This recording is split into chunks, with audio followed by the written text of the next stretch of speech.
Good morning दोस्तों, स्वागत है आपका 12 सितंबर 2023 आपकी अपनी फुल पत्ती वाली क्लास में, जिसमें चर्चा करेंगे रोज की तरह करंट अफेयर से जुड़े 10 महत्वपूर्ण सवाल जो आपकी प्रतियोगी परीक्षाओं के लिए काफी महत्वपूर्ण होने वाले हैं।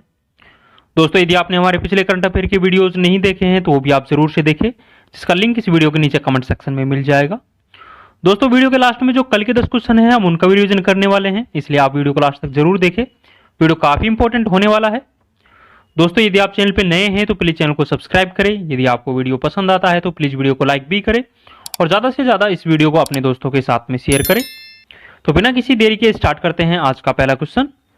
पहला क्वेश्चन है, यूएस टेनिस ओपन 2023 में पुरुष एकल वर्ग का खिताब किसने जीता है?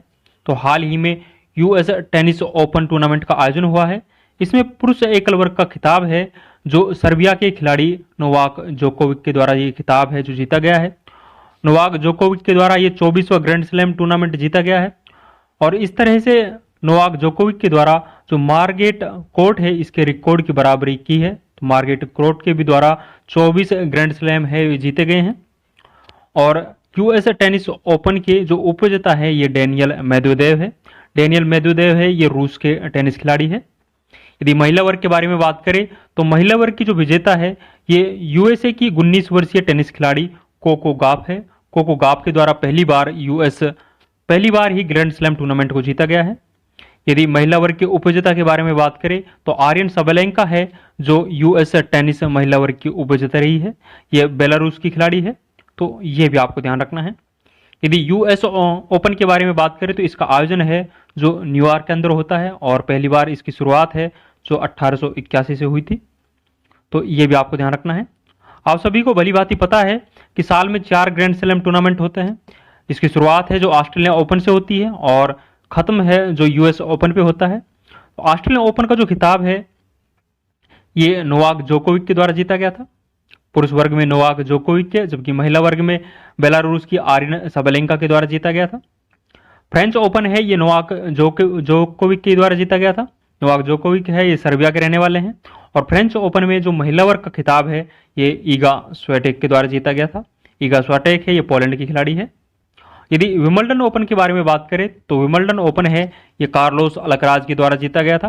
कार्लोस अल्कराज है ये स्पेन के खिलाड़ी है। और विंबलडन ओपन महिला वर्ग के बारे में बात करें तो ये मार्केस आंद्रोसोवा के द्वारा जीता गया था। मार्केस आंद्रोसोवा का भी ये पहला ग्रैंड स्लैम था और यह चेक गणराज्य की रहने वाली है। मार्केस आंद्रोसोवा है, इसे टैटू गर्ल के नाम से भी जाना जाता है। विंबलडन ओपन है ये ग्रैंड स्लैम का सबसे पुराना टूर्नामेंट है, तो ये आपको ध्यान रखना है। यदि बात करें तो इन्हें कौन कौन से कोर्ट पर खेला जाता है तो ऑस्ट्रेलियन ओपन है इसे हार्ड कोर्ट पर खेला जाता है। फ्रेंच ओपन है इसे क्ले कोर्ट पर खेला जाता है। विंबलडन ओपन है इसे ग्रास कोर्ट पर और जो यूएस ओपन है इसे भी हार्ड कोर्ट पर खेला जाता है। तो ऑस्ट्रेलियन ओपन और यूएस ओपन है इन दोनों को ही हार्ड कोर्ट पर खेला जाता है, जबकि फ्रेंच ओपन क्ले कोर्ट पर और विंबलडन ओपन है जो इसे ग्रास कोर्ट पर खेला जाता है। तो ये सारे जितने भी ग्रैंड स्लैम टूर्नामेंट है, Australian open, French open, Wimbledon open और यूएस ओपन, इन सब के आपको महिला वर्ग में विजेता और पुरुष वर्ग में विजेता ध्यान रखने हैं। आपकी परीक्षाओं में इनसे संबंधित क्वेश्चंस जरूर आने वाला है। दोस्तों, आगे बढ़ने से पहले मैं आपको बता दूं इन सभी 10 क्वेश्चंस की जो पीडीएफ है वो हमारे टेलीग्राम चैनल जीएन स्टॉक पर मिल जाएगी, जिसका लिंक इस वीडियो के नीचे कमेंट सेक्शन में दिया हुआ है। यहां जाकर आप ये पीडीएफ डाउनलोड कर सकते हो। यदि आपको वीडियो पसंद आ रहा है तो प्लीज वीडियो को लाइक करें और यदि आपने अभी तक हमारे चैनल को सब्सक्राइब नहीं किया है तो प्लीज चैनल को सब्सक्राइब भी करें और इस वीडियो को ज्यादा से ज्यादा अपने दोस्तों के साथ में शेयर करें। आगे बढ़ते हैं। नेक्स्ट क्वेश्चन है, हाल ही में 6.8 तीव्रता के भूकंप से कुप्रभावित मराकेच शहर कहाँ स्थित है? तो हाल ही में 6.8 तीव्रता का भूकंप है ये मोरक्को के जो मराकेच शहर है इसमें आया है। मोरक्को की राजधानी है जो रबात है और मोरक्को की जो सांस्कृतिक राजधानी है या मराकेच है, तो ये मराकेच में ही ये 6.8 तीव्रता का भूकंप है ये देखने को मिला है। इस भूकंप के दौरान 1000 से अधिक लोगों की मौत हुई है। एटलस पर्वत है ये एक नवीनवलित पर्वत है और जो एटलस पर्वत है इसकी जो हाईएस्ट पीक है ये माउंट टोबोकुल है। माउंट टोबोकुल है ये मोरक्को देश में स्थित है, तो ये भी आपको ध्यान रखना है। कुछ ललन टॉप बातें और ध्यान रखेंगे। जिब्राल्टर जल संधि है ये स्पेन और मोरक्को को अलग करती है और जो भूमध्य सागर और अटलांटिक महासागर है तो इसको ये जिब्राल्टर संधि है जो जोड़ती है। इसलिए भूमध्य सागर का जो प्रकाश स्तंभ है ये जिब्राल्टर जल संधि को कहा जाता है। ऑपरेशन दोस्त है ये भारत सरकार के द्वारा तुर्की और सीरिया में जो हाल ही में भूकंप आया था इसमें राहत कार्यों के लिए भारत सरकार के द्वारा ऑपरेशन दोस्त चलाया गया था। एशिया माइनर या अनातोलिया का पठार है ये तुर्की में स्थित है। नेक्स्ट क्वेश्चन देखेंगे, विश्व मसाला कांग्रेस का 14वां संस्करण कहां आयोजित होगा? तो हाल ही में विश्व मसाला कांग्रेस का 14वां संस्करण आयोजित करने की घोषणा की गई है। इसका आयोजन है जो मुंबई में होगा और मुंबई में इसका आयोजन है जो 15 से 17 सितंबर तक इसका आयोजन होने वाला है। इस विश्व मसाला कांग्रेस की शुरुआत है जो 1990 से कोच्चि से इसकी शुरुआत हुई थी और इस वर्ष जो इसकी थीम रही है विजन 2023 स्पाइसेस इसकी थीम रही है। भारत को मसालों का कटोरा के नाम से जाना जाता है, तो यह भी आपको ध्यान रखना है। यदि कांग्रेस के बारे में बात करें तो कांग्रेस की स्थापना है जो 1885 में होती है और कांग्रेस का जो संस्थापक था वो A.O. ह्यूम था। यदि कांग्रेस के पहले अध्यक्ष के बारे में बात करें तो हेमचंद चंद्र बनर्जी है कांग्रेस के पहले अध्यक्ष थे। पहली महिला अध्यक्ष के बारे में बात करें तो एनी बेसेंट है जो कांग्रेस की पहली महिला अध्यक्ष थी और कांग्रेस की पहली भारतीय महिला अध्यक्ष के बारे में बात करें तो वो सरोजिनी नायडू थी। सरोजिनी नायडू के द्वारा जो कानपुर अधिवेशन 1925 में होता है इसकी अध्यक्षता की गई थी। और कांग्रेस के पहले अंग्रेज अध्यक्ष के बारे में बात करें तो वो जॉर्ज यूल थे और कांग्रेस के जो पहले मुस्लिम अध्यक्ष थे वो बदरुद्दीन तैयब थे, तो ये भी आपको ध्यान रखना है। विश्व कॉफी सम्मेलन है ये 5वें क्रम का हाल ही में बेंगलुरु कर्नाटक में आयोजित हुआ है। यदि कॉफी बंदरगाह के बारे में बात करें तो सेंटोस है जो कि ब्राजील में स्थित है, इसको कॉफी बंदरगाह के नाम से जाना जाता है और कॉफी बागान को फेजेंडा के नाम से जाना जाता है, तो ये भी आपको ध्यान रखना है। लॉन्ग आइलैंड है ये तंजानिया में स्थित जंजीबार को लॉन्ग आइलैंड कहा जाता है और तंजानिया की जो राजधानी है ये दोदोमा है। ब्लू वाटर पॉलिसी को लागू करने वाला था जो पुर्तगाली गवर्नर फ्रांसिसी डी अल्मेडा के द्वारा ब्लू वाटर पॉलिसी को लागू किया गया था, तो ये आपको ध्यान रखना है। नेक्स्ट क्वेश्चन है, सीमा सड़क संगठन दुनिया का सबसे ऊंचा लड़ाकू हवाई अड्डा कहां स्थापित करेगा? तो BRO है ये दुनिया का सबसे ऊंचा लड़ाकू हवाई अड्डा है, यह लद्दाख के प्यूमा में स्थापित करेगा। इसकी समुद्र तल से ऊंचाई है जो 13,710 फीट है जो इसकी समुद्र तल से ऊंचाई है और इसकी आधारशिला है जो भारत के रक्षा मंत्री राजनाथ सिंह के द्वारा इसकी आधारशिला रखी गई है। यदि सीमा सड़क संगठन के बारे में बात करें तो सीमा सड़क संगठन मतलब BRO है, इसकी स्थापना 7 मई 1960 को इसकी स्थापना होती है और यह रक्षा मंत्रालय के अधीन कार्य करता है और वर्तमान में जो सीमा सड़क संगठन का हेड है वो लेफ्टिनेंट जनरल राजीव चौधरी है जो इसके वर्तमान में हेड है और BRO के द्वारा वर्तमान में प्रोजेक्ट दंतक है ये भूटान में चलाया जा रहा है, तो ये भी आपको ध्यान रखना है। और विदेश में तैनात पहली महिला अधिकारी के बारे में बात करें तो वो सुरभि जखमोला है और यह भूटान में तैनात है। कुछ ललंटो बातें और ध्यान रखेंगे। ऑपरेशन मेघदूत है ये 1984 में भारतीय सेना के द्वारा सियाचिन में चलाया गया था। सियाचिन है ये नुब्रा घाटी में स्थित है और सियाचिन में तैनात पहली महिला अधिकारी है ये कैप्टन शिवा चौहान है।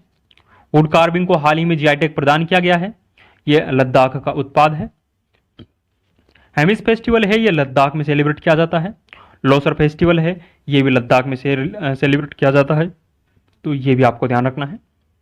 नेक्स्ट क्वेश्चन देखेंगे, हाल ही में किस अमेरिकी शहर ने 3 सितंबर को सनातन धर्म दिवस घोषित किया है? तो हाल ही में अमेरिकी शहर लुइसविले के द्वारा 3 सितंबर को सनातन धर्म दिवस के रूप में घोषित किया गया है, तो यह आपको ध्यान रखना है। हाल ही में लुइसविले में महाकुंभ अभिषेकम फेस्टिवल है यह आयोजित किया गया है। इसी दौरान 3 सितंबर को सनातन धर्म दिवस घोषित किया गया है, तो ये भी आपको ध्यान रखना है।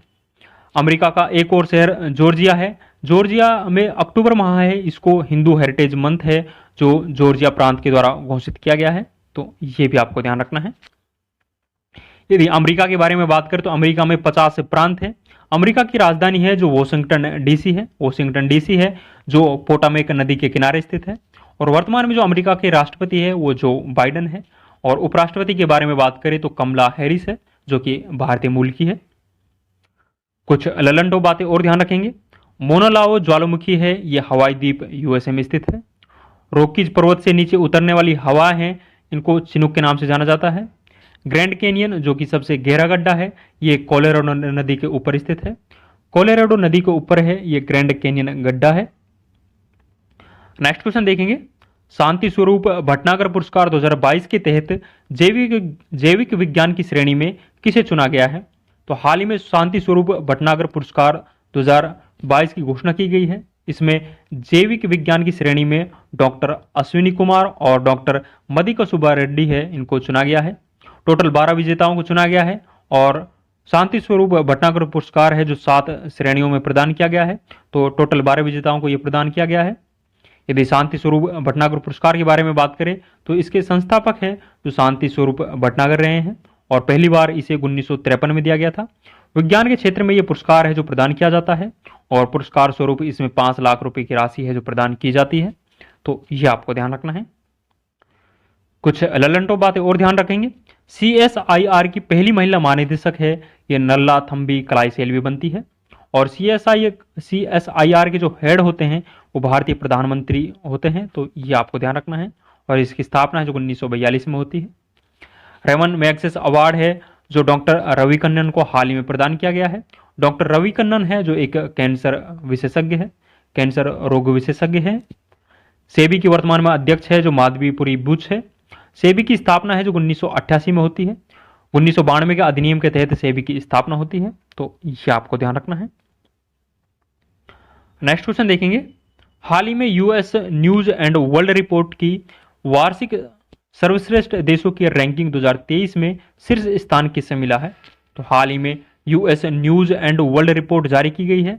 इसमें सर्वश्रेष्ठ देशों की रैंकिंग में शीर्ष स्थान है जो स्विट्जरलैंड को मिला है। सेकंड स्थान इसमें कनाडा का रहा है और अंतिम स्थान के बारे में बात करें तो अंतिम स्थान है जो इसमें ईरान का रहा है। ईरान है जो हाल ही में एससीओ का नवीनतम सदस्य देश बना है, तो यह आपको ध्यान रखना है। भारत की इस रैंकिंग में जो रैंक रही है वो 30वें स्थान पर है जो भारत रहा है। भारत को मूवर्स श्रेणी में रखा गया है, तो यह भी आपको ध्यान रखना है। कुछ लल्लनटो बातें और ध्यान रखेंगे। विश्व प्रेस स्वतंत्रता सूचकांक है जो कि रिपोर्टर्स विदाउट बॉर्डर के द्वारा जारी किया जाता है। इसमें भारत की रैंक है जो 161वीं है। विश्व शांति सूचकांक में भारत की रैंक है जो 126वीं है और विश्व खुशहाली सूचकांक में भी भारत की रैंक है जो 126वीं है। वैश्विक भुखमरी सूचकांक में भारत की रैंक है जो 107वीं है और ग्लोबल जो जेंडर गैप इंडेक्स है इसमें भारत की रैंक है जो 127वीं है। ग्लोबल फायर पावर इंडेक्स में भारत की रैंक है जो चौथी रैंक रही है और लॉजिस्टिक परफॉर्मेंस इंडेक्स है इसमें भारत की रैंक है जो 38वीं है और इसे वर्ल्ड बैंक के द्वारा जारी किया जाता है, तो ये भी आपको ध्यान रखना है। नेक्स्ट क्वेश्चन देखेंगे, हाल ही में केंद्रीय प्रदूषण नियंत्रक बोर्ड के स्वच्छ वायु सर्वेक्षण 2023 में 10 लाख से अधिक आबादी वाले शहरों की श्रेणी में शीर्ष तीन स्थानों पर किसे चुना गया है? तो हाल ही में केंद्रीय प्रदूषण नियंत्रक बोर्ड के द्वारा स्वच्छ वायु सर्वेक्षण 2023 में 10 लाख से अधिक आबादी वाले शहरों में जो शीर्ष 3 शहर है वो इंदौर, आगरा और थाने रहे हैं, तो ये आपको ध्यान रखना है। यदि 3 लाख से 10 लाख तक की आबादी वाले शहर के बारे में बात करें तो शीर्ष स्थान पर अमरावती जो कि महाराष्ट्र में स्थित है। मुरादाबाद ये यूपी का शहर है, तो ये 3 लाख से 10 लाख की आबादी में है। और यदि 3 लाख से कम आबादी वाले शहर के बारे में बात करें तो वो परवाणु है जो कि हिमाचल प्रदेश का शहर है। ये रिपोर्ट है जो कि CPCB के द्वारा तैयार की जाती है, मतलब केंद्रीय प्रदूषण नियंत्रक बोर्ड के द्वारा ये रिपोर्ट है जो प्रकाशित की गई है और 130 शहर है जो इस रिपोर्ट में शामिल किए गए हैं। तो इस रैंकिंग में 130 शहर शामिल किए गए हैं और हमने चर्चा की है कि 10 लाख से आबादी वाले और 3 लाख से 10 लाख की आबादी वाले और 3 लाख से कम आबादी वाले जो शीर्ष शहर है वो कौन कौन से हैं, तो इनकी हमने चर्चा की है। यदि भारत के पर्यावरण मंत्री के बारे में बात करें तो डॉक्टर भूपेंद्र पटेल है, जो भूपेंद्र है ये पर्यावरण मंत्री है। ग्रीन बॉन्ड जारी करने वाला पहला शहर गाजियाबाद था और सेकंड शहर है जो इंदौर रहा है। हाल ही में मध्य प्रदेश का जो सांची है इसको शहर शहर घोषित किया गया है। सांची है जो भारत का पहला शहर शहर है। यूनिटी मॉल है ये उज्जैन मध्य प्रदेश में स्थित है, तो ये भी आपको ध्यान रखना है। नेक्स्ट क्वेश्चन देखेंगे, हाल ही में बंगस वैली फेस्टिवल कहाँ प्रारंभ हुआ है? तो हाल ही में जो बंगस वैली फेस्टिवल है ये जम्मू कश्मीर के कुपवाड़ा जिले में प्रारंभ हुआ है। यदि जम्मू कश्मीर के उप राज्यपाल के बारे में बात करें तो मनोज सिन्हा है जो जम्मू कश्मीर के उपराज्यपाल है। कुछ ललंटो बातें और ध्यान रखेंगे। जम्मू कश्मीर और लद्दाख है ये केंद्र शासित प्रदेश है, ये 31 अक्टूबर 2019 को बनते हैं। आपको बताना है कि जो 31 अक्टूबर है इसको किसकी जयंती के रूप में सेलिब्रेट किया जाता है और कौन सा दिवस है जो 31 अक्टूबर को मनाया जाता है, तो यह आप कमेंट सेक्शन में जरूर बताएं। बसोली पेंटिंग को हाल ही में जीआई टैग प्रदान किया गया है, ये जम्मू कश्मीर का उत्पाद है। हॉर्नबिल फेस्टिवल है जिसे फेस्टिवलों के फेस्टिवल के नाम से जाना जाता है, ये नागालैंड में सेलिब्रेट किया जाता है और 1 दिसंबर को ये सेलिब्रेट किया जाता है। 1 दिसंबर को नागालैंड है जो अपना स्थापना दिवस है जो सेलिब्रेट करता है। सरहुल फेस्टिवल है ये झारखंड में सेलिब्रेट किया जाता है, तो ये भी आपको ध्यान रखना है। आज का अंतिम क्वेश्चन देखेंगे। अंतिम क्वेश्चन है भूटान में आयोजित सेफ अंडर 16 चैंपियनशिप का उपविजेता कौन रहा है? तो हाल ही में भूटान में सेफ अंडर 16 चैंपियनशिप का आयोजन हुआ है, इसका विजेता है जो भारत रहा है। भारत इसका विजेता रहा है और उपविजेता है जो इसमें बांग्लादेश रहा है। और इस सेफ अंडर 16 जो चैंपियनशिप है इसका आयोजन भूटान के अंदर होता है और हाल ही में इसके 8वें क्रम का आयोजन हुआ है, तो ये भी आपको ध्यान रखना है। कुछ ललन टॉप बातें और ध्यान रखेंगे। डुरंड कप इसका संबंध है जो फुटबॉल से है और हाल ही में ये है जो मोहन बागान एसजी के द्वारा जीता गया है और ईस्ट बंगाल है जो इसका उपविजेता रहा है। फीफा महिला फुटबॉल विश्व कप का जो विजेता रहा है वो स्पेन रहा है और इसका उपविजेता है जो इंग्लैंड रहा है। और फीफा महिला फुटबॉल विश्व कप का आयोजन है जो ऑस्ट्रेलिया और न्यूजीलैंड के अंदर होता है। संतोष ट्रॉफी का संबंध है जो फुटबॉल से है और हाल ही में संतोष ट्रॉफी को कर्नाटक द्वारा जीता गया है और इसका उपविजेता है जो मेघालय रहा है। इंटरकॉन्टिनेंटल कप है ये भी फुटबॉल से संबंधित है और इसका विजेता है जो भारत रहा है। और उपविजेता के बारे में बात करें तो लेबनान है जो इसमें उपविजेता रहा है, तो ये भी आपको ध्यान रखना है। दोस्तों ये 10 इंपॉर्टेंट क्वेश्चंस हमने आज के डिस्कस किए हैं जो कि आपकी परीक्षाओं की दृष्टि से काफी इंपॉर्टेंट है। एक बार जो कल के 10 क्वेश्चन है उनका भी फटाफट रिवीजन कर लेते हैं, जिसमें पहला क्वेश्चन था हाल ही में G20 संगठन का 21वां सदस्य किसे बनाया गया है?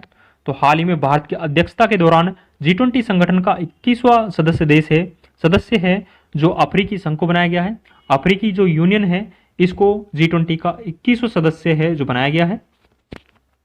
नेक्स्ट है हाल ही में वैश्विक जैव ईंधन गठबंधन का शुभारंभ किसने किया है? तो वैश्विक जैव ईंधन गठबंधन का जो शुभारंभ है ये भारत के द्वारा G20 बैठकों के दौरान नई दिल्ली में किया गया है। नेक्स्ट है हाल ही में भारतीय नौसेना ने किसके साथ वरुण 2023 द्विपक्षीय अभ्यास का आयोजन किया है? तो फ्रांस के द्वारा इस द्विपक्षीय अभ्यास का आयोजन किया गया है। नेक्स्ट क्वेश्चन है हाल ही में भारत ने आसियान सम्मेलन में कहां दूतावास खोलने की घोषणा की है? तो हाल ही में आसियान सम्मेलन में भारत के द्वारा जो दूतावास खोला जाएगा ये तिमोर लिस्ते में खोला जाएगा। तिमोर लिस्ते है जो हाल ही में आसियान का 11वां सदस्य देश बना है। नेक्स्ट क्वेश्चन है हाल ही में चर्चा में रहा होराइजन साइंस रिसर्च प्रोग्राम का संबंध किससे है? तो इसका संबंध है जो यूरोप से है। नेक्स्ट है हाल ही में डिजिटल किराया भुगतान के लिए नेशन फर्स्ट ट्रांजिट कार्ड किसने लॉन्च किया है? तो ये एसबीआई बैंक के द्वारा लॉन्च किया गया है। नेक्स्ट क्वेश्चन है प्रतिवर्ष विश्व ईवी दिवस कब मनाया जाएगा? तो इलेक्ट्रिक व्हीकल दिवस है जो प्रत्येक साल 9 सितंबर को मनाया जाएगा। नेक्स्ट क्वेश्चन है हाल ही में भारतीय सेना ने सैनिकों के परिजनों की सुविधा और शिकायत निवारण के लिए कौन सा प्रोजेक्ट प्रारंभ किया है? तो हाल ही में भारतीय सेना के द्वारा प्रोजेक्ट नमन प्रोजेक्ट है ये सैनिकों के परिजनों की सुविधा और शिकायत निवारण के लिए प्रारंभ किया है। नेक्स्ट है हाल ही में नॉर्थ ईस्ट इंडिया फेस्टिवल कहाँ आयोजित हुआ है? तो हाल ही में जो 17वां नॉर्थ ईस्ट इंडिया फेस्टिवल है ये इटली के मिलान शहर में आयोजित हुआ है। अंतिम क्वेश्चन है fire on the Ganga life among the head in Banaras पुस्तक के लेखक लेखिका कौन है? तो इस पुस्तक की जो लेखिका है ये राधिका अयंगर है, तो ये भी आपको ध्यान रखना है। दोस्तों ये आज के और कल के 10 इंपॉर्टेंट क्वेश्चन हमने डिस्कस किए हैं जो कि आपकी परीक्षाओं की दृष्टि से काफी इंपॉर्टेंट है। आज के सभी 10 क्वेश्चंस की जो पीडीएफ है वो हमारे टेलीग्राम चैनल जीनस्टॉक पर मिल जाएगी, जिसका लिंक इस वीडियो के नीचे कमेंट सेक्शन में दिया हुआ है। यहां जाकर आप ये पीडीएफ डाउनलोड कर सकते हो। दोस्तों यदि आपको वीडियो पसंद आया है तो प्लीज वीडियो को लाइक करें और यदि आपने अभी तक हमारे चैनल को सब्सक्राइब नहीं किया है तो प्लीज चैनल को सब्सक्राइब भी करें और इस वीडियो को ज़्यादा से ज़्यादा अपने दोस्तों के साथ में शेयर करें। और आपको इस वीडियो से संबंधित कोई सुझाव देना है तो आप कमेंट सेक्शन में सुझाव दे सकते हो। आप सभी का सुझाव आमंत्रित है। आज के लिए बस इतना ही, मिलते हैं नेक्स्ट वीडियो में। थैंक यू, जय हिंद।